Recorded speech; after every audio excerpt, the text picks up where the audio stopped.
Today on Food for Thought, it's time to whet your appetite with some easy and delicious appetizers. First up, a smoky and spicy Chipotle Hummus. Then, it's a twist on a Mexican classic with my mom's Brie and Grape quesadilla. Next, I blend up a batch of Salsa Verde with roasted tomatillos. And finally, my dad's famous guacamole recipe.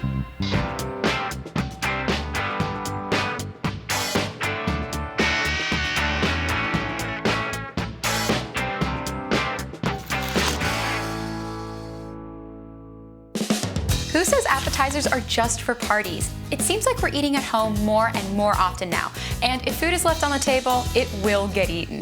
Today, I'm going to show you some of my favorite small plate recipes that everyone will love. Hummus is a creamy Mediterranean dip, and the one I'm making has a little Mexican twist to it.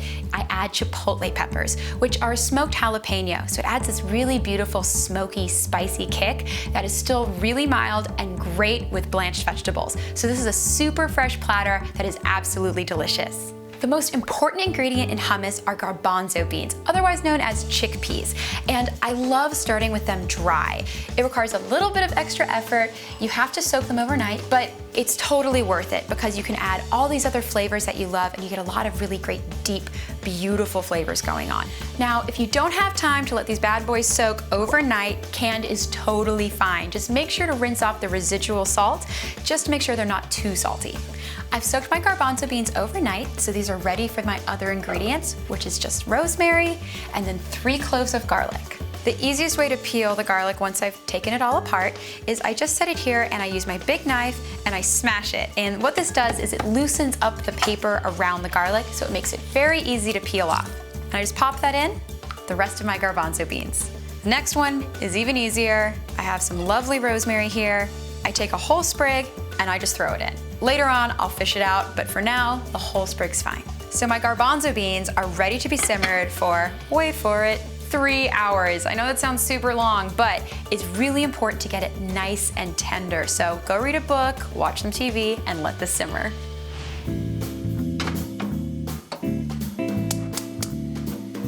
So these have been simmering for 3 hours, and now I'm going to pull them off the heat and drain them.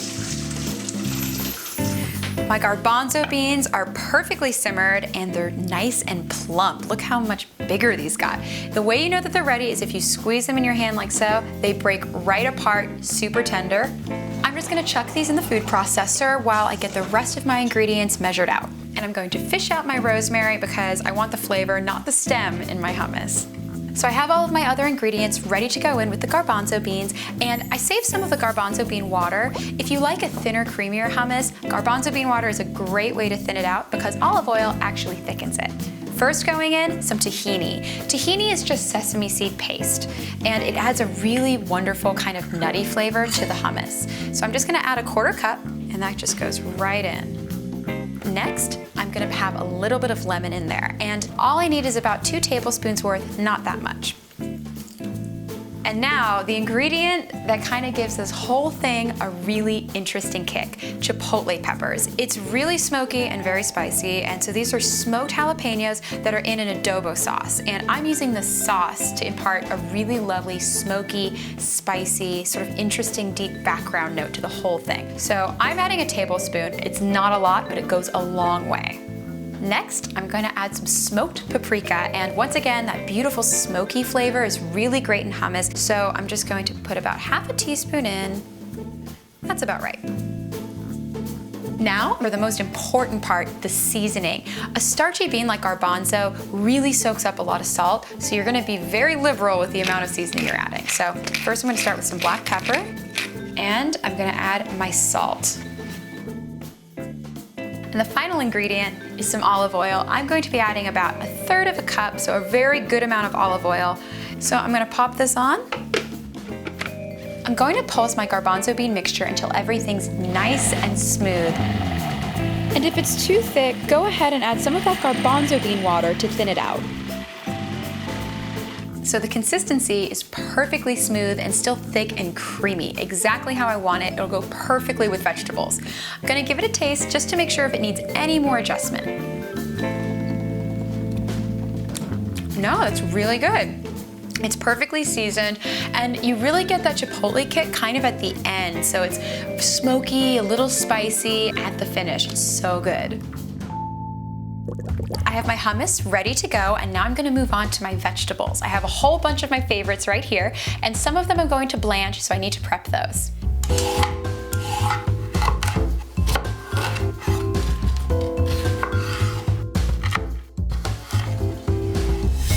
My vegetables prepped, so that means they're ready to be blanched. And all blanching is it's when you take the vegetables and you put them into some boiling water, you let them cook very quickly just until they're tender, and then you pop it into an ice bath. And the ice bath shocks them back so they're really nice and crisp, and they have a beautiful color.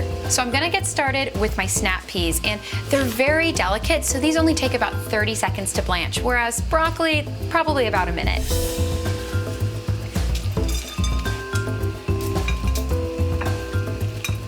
Next in is the asparagus, and the asparagus cooks about 30 to 45 seconds. It also is very delicate, so if it's a little larger, it might take a little more time. And next up, the carrots, which take about 30 seconds, depending on how thick you slice them. So last in, my broccoli. And that will take the longest to cook because it's the most fibrous.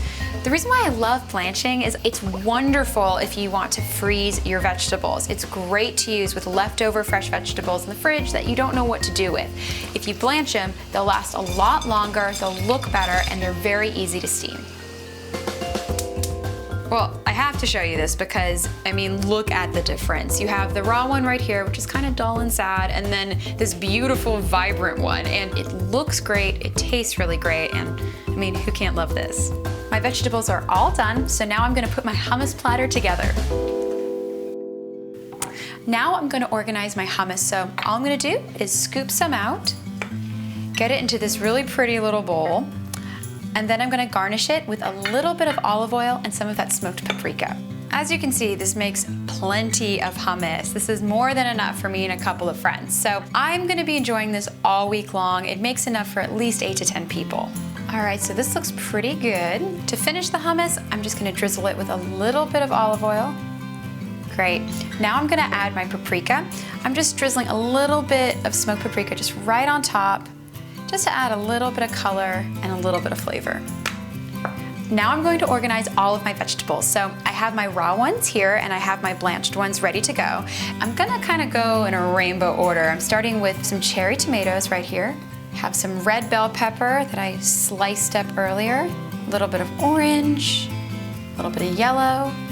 Then I'm gonna add my carrots, some cucumber, my asparagus, a little bit of these snap peas, which are my favorite, and then some broccoli at the very end. Now, how gorgeous does that look? I mean, it's just so many colors and it's so abundant, and anything that makes you want to dive into a platter of vegetables has to be a good thing. So let's give it a taste. It is so good. It's the perfect balance of fresh vegetable, really crunchy, crisp texture, and then creamy hummus. So delicious. From the Mediterranean to Mexico, I've got more great apps coming up on Food for Thought.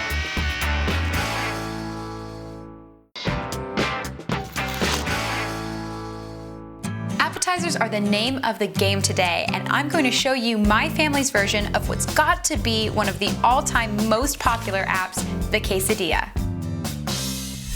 It's a really simple plate. 3 things, which I love. This is basically a twist on a traditional quesadilla using French cheese. I'm using Brie, which is a delicious, really creamy cow's milk cheese, and then some green grapes for a little bit of acid and brightness. This is my mom's recipe, so it's really close to my heart. She would make it for us every summer whenever we would get hungry, and it was one of her go-to recipes to whip up really quickly. So the key to this recipe is in the Brie. You only have 3 ingredients, so it's really important that each of those ingredients are really good because that's all you're gonna taste.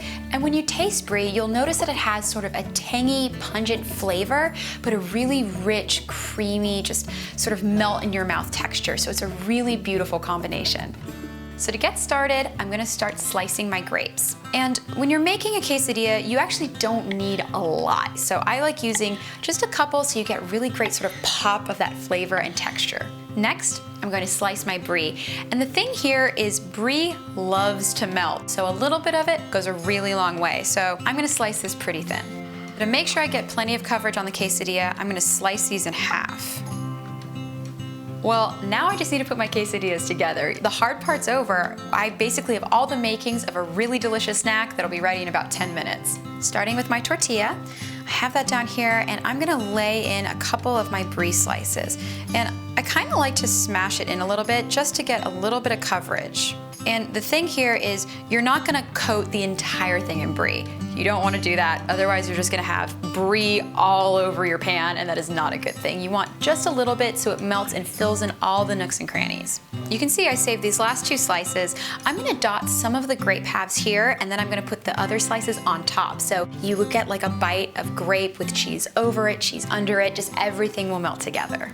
Now, I'm just gonna top it off with the other tortilla, and it's ready to cook. I'm turning my heat on to about medium low, and the reason why I'm cooking at a low temperature is because I want it to cook evenly. It's like when you make a grilled cheese, you want it to be crispy and gooey. You don't want a burnt tortilla and cold cheese. So lower temperature means even cooking. So now I'm gonna grab my cooking spray, and it's important to know that when you use cooking spray or really any oil, you wanna get the pan to heat up first, because just like anything else, spray, oil, butter, it can burn. So I like to do this at the last second. And the tortilla goes on. And I'll let it brown on this side for a few minutes. So this is ready to flip. And the way you can tell is the tortilla shrinks a little bit. So a good indicator is if you see it kind of shrink down, and you can lift it up and take a peek, but I like it when it gets nice and golden brown and crunchy, because it's that contrast of textures that makes this such a delicious appetizer. Well, this looks perfectly golden brown and so ready to eat. So I'm gonna take this back and give it a try. This looks too good. I can't really contain myself, so I am definitely sneaking a bite. I like to slice quesadillas like a pizza because it just makes it really easy for everyone to grab a slice. All right, it's time to give it a try.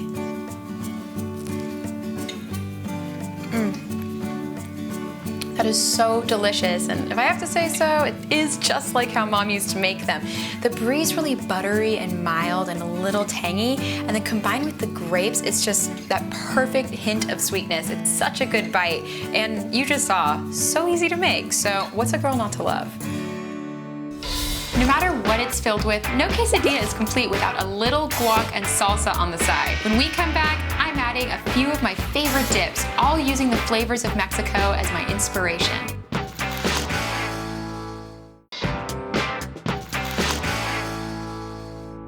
Guac and salsa are great sides to just about anything. They're great to pull out in a pinch when company is coming, or to take to a party, and they're affordable, easy, and filling.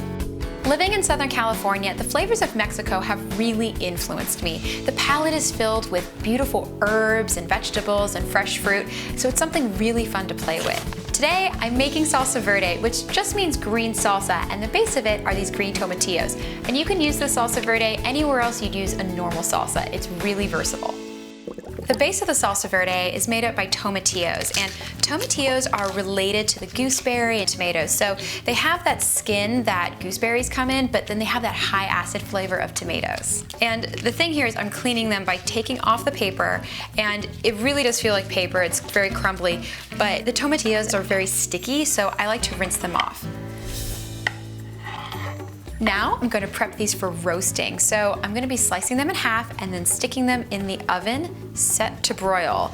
I want them to get nice and extra browned, really crisp on top, and then all the juices are going to start flowing. And I'm just going to put these on a half sheet pan that I've covered with parchment paper, and that's just to make sure that it doesn't stick. So now that those are ready to go, I'm gonna get started on my garlic because they're gonna get roasted just a little bit as well. And remember, the easiest way to peel your garlic is to smash it with your knife and then it comes right off. I'm using 6 cloves of garlic and only 8 tomatillos. So the idea here is all of the other ingredients are gonna really fill out the flavors of the Salsa Verde. So these are ready to get roasted. I'm sticking them in a little bit of aluminum foil, and they're not gonna get fully roasted. This is more just to develop a little bit of flavor and bring out some of the sweetness. And I'm gonna broil this whole thing. I want the tomatillos to get nice and roasted. So my tomatillos are nice and roasted, and I'm just gonna pop these straight into the food processor and then get the other ingredients organized. So now I'm gonna add my garlic, and you can tell that it's not really roasted or even colored in any way at all, but it feels warm and it just lets off this amazing garlic smell. So in it goes. Next up are some pasilla peppers, which I roasted earlier today. Just place them directly on your stove grate and rotate them to make sure all of the skin gets charred. Next, I'm going to peel my pasillas, and it's really easy because once you roast them, you can see that the skin is completely charred, which means that it's very easy to take off. So I have my little knife, and I'm just gonna scrape it, and you can see it comes right off, revealing the green underneath. So now I'm just gonna cut off the top, and then inside, I'm just gonna slice it like this, and I'm gonna get rid of the seed section. And then scrape out those residual seeds that are straggling behind. And then I'm just gonna roughly chop it because the food processor is basically gonna do all the work. Now I'm adding my cilantro, which I'm just ripping off. So I'm gonna start with half a bunch, and that just goes right in. And now just for a little kick, I'm gonna add some hot sauce. And this is something you can eyeball. You don't really want a lot. This isn't supposed to be a hot salsa. It's just to have a little bit of heat just at the end. And last but not least, I'm gonna add my seasoning. So just a little bit of salt and some pepper. And once again, I'm just gonna taste as I go. So I'll let this blitz, and then I'll give it a taste and see if I need to add a little more.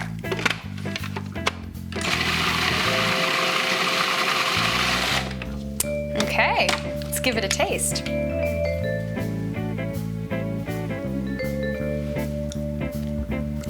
That's really good.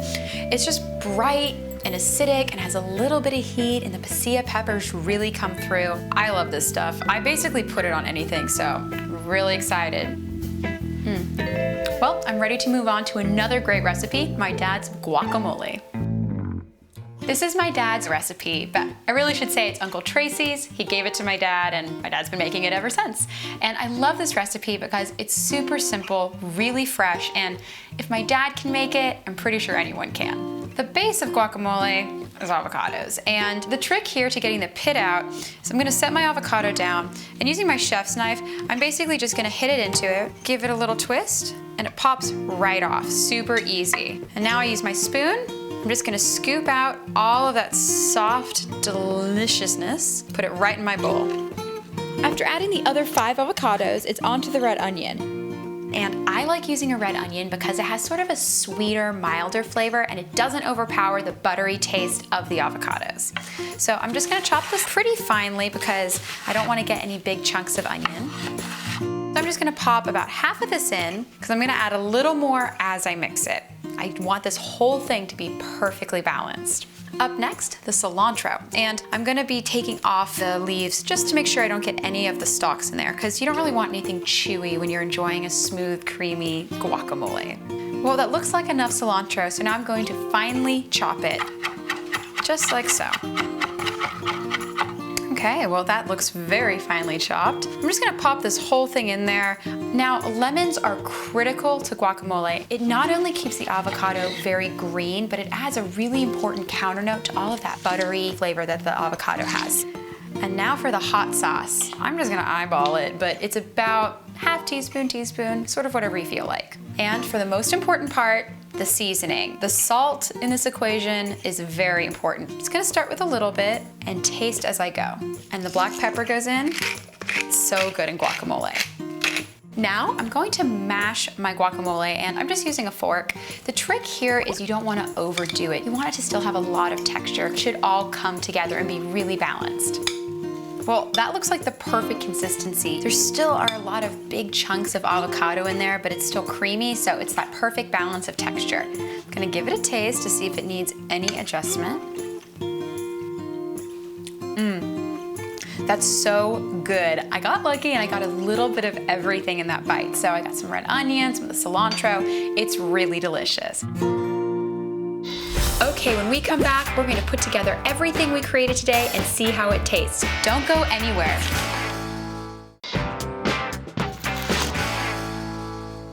Welcome back! I have all of the great appetizers that we created today in front of me, including our hummus and blanched vegetable platter that just looks gorgeous. It's so colorful and bright and fresh. And then I have our guacamole and our salsa verde, and then my mom's Brie and Grape quesadillas. So I'm gonna give these a try with the guacamole and salsa verde.